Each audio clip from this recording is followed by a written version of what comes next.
உண்மை செய்திகள் உடனுக்குடன். இது உங்கள் மக்கள் சாணக்கியா. இணைந்திருங்கள் புதிய பொலிவுடன். இது உங்கள் மக்கள் சாணக்கியா, தமிழ் மக்களின் உரிமை குரல்.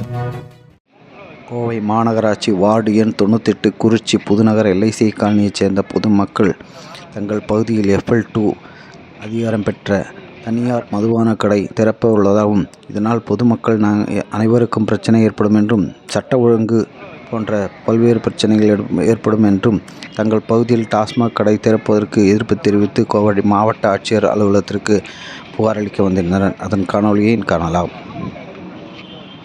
பேரு ரேணுகா. நாங்கள் சுந்தராவரம் எல்ஐசி காலனி பக்கத்தில் குறிச்சி புதுநகர், அங்கே வீடுகளும்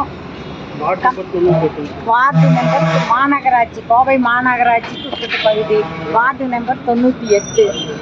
அந்த பகுதியில் குடியிருப்பு வாசிகளும் கம்பெனிகளும் நிறைய இருக்கிற பகுதி, ஒரு அமைதியான பகுதி.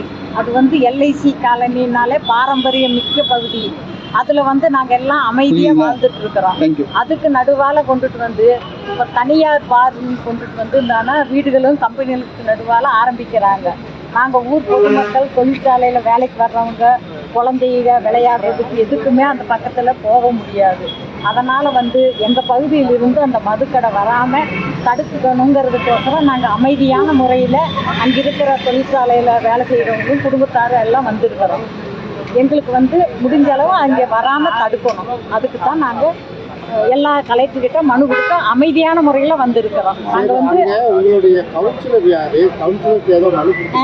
நாங்கள் எங்களோட கவுன்சிலருக்கு மனு கொடுத்துருக்குறோம்.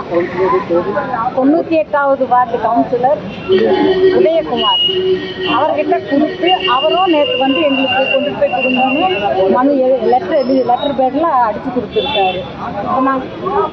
நாங்கள் அங்கே இருக்கிற பொதுமக்கள் எல்லாம் சேர்ந்து இப்போ அமைதியான முறையில் மனு கொடுத்துட்டு போகணும்னு வந்திருக்கிறோம். கலெக்டருக்கு மனு கொடுத்துட்டு போகணும்னு வந்திருக்கிறோம்.